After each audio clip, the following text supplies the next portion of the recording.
Dans le village de Kobango, les toits en chaume brillent sous les premiers rayons du soleil. La poussière danse dans l'air et les coqs annoncent le début d'une nouvelle journée. Mais dans ce village paisible, chaque foyer cache ses secrets.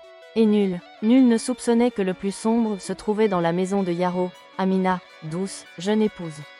S'affaire dans la cour, elle lave les linges de son bébé, Nourou. Son trésor, son rayon de lumière. Et tandis qu'elle chante doucement une berceuse ancestrale, Yaro sort de la maison, un sourire fier sur le visage, tenant leur fils dans ses bras. Amina tend le bébé à son mari, et lui dit, il dort paisiblement. Il est vraiment la lumière de cette maison. Yaro l'embrasse tendrement sur le front. Mais derrière eux, une silhouette rigide se tient, immobile. Les yeux fixés sur le bébé. Mama Zalia, la belle-mère. Son regard est lourd, sombre, pas de sourire, seulement une attention glaciale qui semble peser sur chaque respiration de la jeune mère. Amina tend le bébé à Mama Zalia, mais Nourou hurle soudain, terrifié. Comme s'il percevait quelque chose que les yeux humains ne peuvent voir. Mama Zalia murmure, doucement, mais avec autorité, un enfant qui pleure devant sa grand-mère. Ce n'est jamais bon signe. Elle rend le bébé à Amina, et s'éloigne, laissant derrière elle un froid glacial. Amina regarde Yaro, inquiète. Yaro, avec un sourire forcé, dit simplement, tu sais comment elle est. Mais Amina sent déjà que quelque chose ne va pas. Quelque chose qui dépasse la compréhension humaine. Plus tard dans la journée, Amina remarque des signes étranges. Alors qu'elle prépare le bain du bébé, l'eau devient subitement glaciale lorsque Mama Zalia approche. Amina frissonne. Plus tard, alors qu'elle allaite Nourou, la petite main de Mama Zalia touche son épaule. Et le bébé se met à hurler, refusant de téter. La nuit tombe, la lampe à huile s'éteint soudainement. Amina, réveillée en sursaut, regarde par la fenêtre. Mama Zalia est debout dehors. Immobile, les yeux rivés sur la chambre du bébé. Le vent hurle, le silence est plus lourd que jamais. Et Amina comprend, au fond de son cœur, que quelque chose de très mauvais rôde dans la maison. Le lendemain, Amina va chercher de l'eau au puits, et entend les murmures des femmes du village. Tu sais, Mama Zalia, on dit qu'elle connaît les mers du vent. Depuis qu'elle est revenue de la brousse, plus personne ne la comprend. Elle se lève au milieu du vent. Elle s'interrompt en voyant Amina. Un silence lourd, comme si elle savait des choses qu'Amina ignore encore. La nuit suivante, les ombres se rapprochent. Sous la natte du berceau, Amina découvre un symbole dessiné avec de la cendre. Un cercle avec un œil au centre. Son cœur s'emballe. Le danger est là, silencieux, mais réel. Nourou pleure sans raison. Quand Amina allume la lampe, elle voit une silhouette grande et mince se pencher au-dessus de son enfant. Elle crie, mais l'ombre disparaît, comme avalée par la nuit. Amina cherche du réconfort auprès de Yaro. Mais il ne croit pas à ses inquiétudes. Tu es fatigué, ce n'est que le stress du bébé. Mère n'est pas une sorcière. Mais Amina sait, elle sait que quelque chose de mauvais rôde. Et enfin, le soir tombe, la concession est silencieuse. La seule lumière provient de la lune qui éclaire faiblement le berceau. Amina entre dans la chambre, et s'arrête net. Mama Zalia est là, assise, immobile, dans le noir, son dos tourné vers elle. Comme si elle attendait quelque chose, ou quelqu'un. Amina retient son souffle. Elle murmure, que faites-vous dans la chambre de mon fils? Mama Zalia tourne lentement la tête. Son visage à moitié caché dans l'ombre. Elle murmure, cet enfant n'est pas seulement ton fils. Il est né avec une lumière que tu ignores, et cette lumière m'appartient. Amina tremble, le cœur serré. Mama Zalia se lève, s'approche, et dit, avec une voix glaciale, protéger un enfant n'est pas si difficile, mais le perdre, ah, ça, c'est très facile. Puis elle sort, disparaissant dans la nuit. La caméra s'attarde sur Amina, tremblante, serrant Nourou contre elle. Le vent hurle, et un éclair illumine le ciel.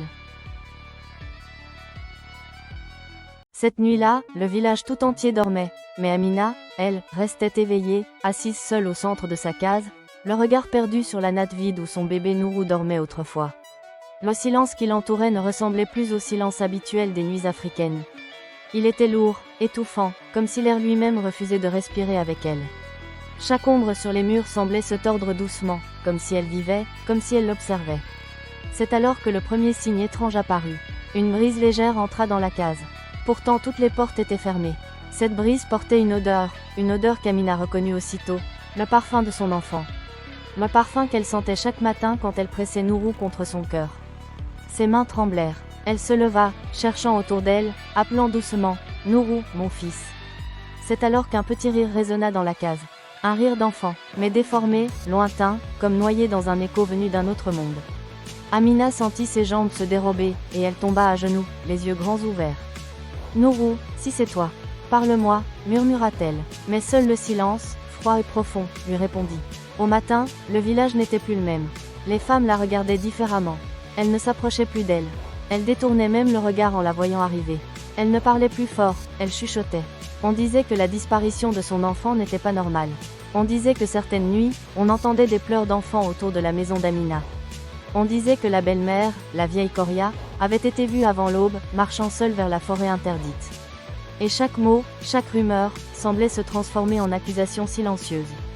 Amina tentait de rester forte, mais son cœur tremblait. Et cette nuit-là, alors qu'elle s'assoupissait enfin, elle fit un rêve. Un rêve qui ressemblait davantage à une vision. Elle se retrouva dans un immense champ, sous un ciel rouge comme le feu. Le vent était immobile. Les herbes ne bougeaient pas. Tout semblait figé. Devant elle, une femme vêtue d'un grand pagne blanc apparut. Elle avançait sans bruit, comme si ses pieds ne touchaient pas le sol. Lorsqu'elle se tint face à Amina, elle murmura dans un souffle. « Ton enfant n'a pas disparu. Ton enfant a été pris. » Amina voulut crier, mais aucun son ne sortit. La femme en blanc approcha encore plus, son visage caché dans l'ombre. « Pour retrouver ton fils, tu dois regarder ce qui se cache derrière les yeux de celle que tu appelles mère. » Avant qu'Amina ne puisse répondre, la terre s'ouvrit sous ses pieds dans un grondement terrifiant. Elle tomba dans un vide sans fin, puis se réveilla en sursaut. Mais ce réveil fut pire que le rêve. Dans un coin de sa case, une silhouette se tenait debout. Petite, immobile, de la taille d'un enfant. Amina retint un cri, figée de peur. Elle cligna des yeux. La silhouette ne bougea pas. Elle tendit doucement la main, sa voix tremblante, « Nourou !» Et l'ombre se dissipa d'un coup, comme une fumée noire emportée par un vent invisible. Le lendemain, Amina prit son courage et se rendit chez les anciens du village. Ils l'écoutèrent longuement, sans l'interrompre, leurs visages marqués par l'inquiétude.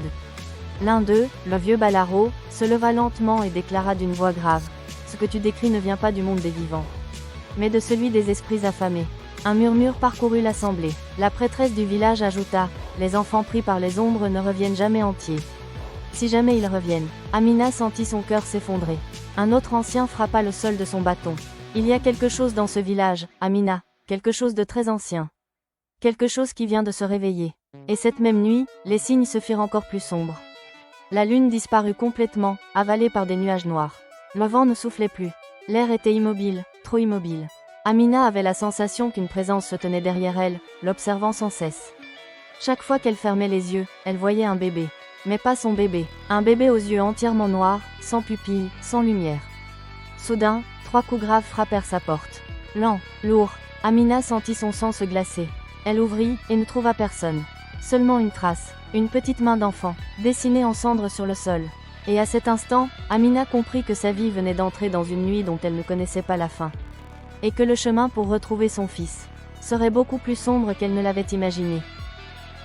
Amina passait désormais ses nuits éveillée, envahie par une peur qu'elle ne comprenait pas. Elle sentait une présence invisible rôder autour de sa case, comme une ombre qui voulait entrer. Au village, les anciens décidèrent qu'il était temps d'affronter ce qui se cachait derrière le malheur d'Amina. Ils parlèrent du combat spirituel, un affrontement que seuls les initiés pouvaient mener. Cette nuit-là, Mbala, le plus vieux du village, apporta une calebasse gravée de signes interdits. Il expliqua qu'elle ne pouvait être utilisée que pour un rituel dangereux. Amina tremblait, mais elle accepta tout pour retrouver son enfant. Le rituel commença au cœur de la nuit, autour du grand baobab où les esprits répondaient toujours. Les anciens chantèrent des paroles que personne ne prononçait plus depuis des générations. Le vent se leva soudain, tournant autour d'eux comme une tempête invisible. Alors, un cri surgit des profondeurs de la nuit. Un cri d'enfant. Amina se mit à courir, guidée par ce son qu'elle connaissait mieux que tout. Elle arriva devant une clairière interdite où personne ne s'aventurait jamais. Au centre, une porte mystique faite de racines et d'os vibrait d'une lumière malsaine. Amina entra, malgré la peur qui lui broyait le cœur. De l'autre côté, elle découvrit l'antre secret de sa belle-mère. Des calebasses vibraient, pleines de murmures venus d'un autre monde. Et au fond, assis sur une pierre, se trouvait le bébé de Amina. Mais son regard n'était plus celui d'un enfant. Quelque chose l'habitait. La belle-mère surgit, son corps couvert de symboles que seuls les sorciers portaient. Elle avoua enfin la vérité, elle avait offert l'enfant aux esprits pour obtenir la puissance. Amina hurla, un cri qui fit trembler l'antre entière. Les esprits commencèrent à se manifester autour d'elle. Amina comprit que pour récupérer son enfant, elle devait payer un prix. Un prix que personne ne pouvait supporter sans perdre une part de son âme. Le ciel du village était plus lourd que jamais cette nuit-là. Même les étoiles semblaient fuir la destinée d'Amina. Les anciens restaient silencieux, conscients que certaines batailles se payent en sang ou en âme. Amina sortit de l'antre avec son enfant, mais ce n'était plus le même bébé. Les yeux du nourrisson brillaient d'une lueur qui n'appartenait pas aux vivants. Un murmure invisible semblait suivre chacun de ses pas. Au village, les habitants reculèrent en voyant l'enfant libéré mais changé. Même les chiens plaquaient leur ventre contre la terre, refusant de croiser son regard. La belle-mère, enchaînée, fut amenée au centre du cercle sacré. Ses yeux rouges brillaient d'une rage inhumaine. Mbala frappa son bâton 3 fois pour annoncer le jugement. Les anciens allumèrent le feu sacré et formèrent le cercle du destin. Les tambours résonnaient comme un cœur géant. Amina serra l'enfant, mais il se mit soudain à rire d'un rire trop profond. Le rire traversa l'échine de tous ceux qui l'entendirent. La terre se fissura sous leurs pieds et un souffle noir s'en échappa. Les esprits attendaient ce qui devait leur être rendu. La belle-mère parla d'une voix qui n'était pas la sienne. Elle déclara que l'enfant était marqué et qu'un cœur pur devait être offert. Amina comprit enfin le véritable prix exigé par les esprits. Après un long silence, elle se leva et accepta le sacrifice. Elle murmura à son enfant qu'elle était prête à tout pour le sauver. Le vent hurla et le feu devint bleu. Les esprits descendirent autour d'elle comme un nuage vivant. Amina posa sa main sur son cœur et offrit sa propre vie. Son corps se mit à briller d'une lumière douce. L'enfant retrouva son vrai regard, innocent et pur. La belle-mère fut entraînée par les esprits dans l'ombre éternelle. Amina s'effondra doucement, comme une feuille portée par le vent. Les ancêtres descendirent pour répondre à son sacrifice. Ils prirent sa douleur, mais pas sa vie. Amina Faliit s'évanouit, vivante mais marquée par l'au-delà. Le village la regarda comme un symbole entre deux mondes. Les tambours battirent pour célébrer non pas la mort, mais la renaissance. Voilà comment l'histoire d'Amina se termine. Une histoire parmi tant d'autres, cachée dans les profondeurs de notre Afrique. Si tu veux continuer ce voyage, découvrir d'autres récits mystérieux, puissants et incroyables. Alors abonne-toi, like la vidéo et active la cloche. Sur l'Afrique sacrée, on ne s'ennuie jamais. Chaque semaine, une nouvelle histoire t'attend.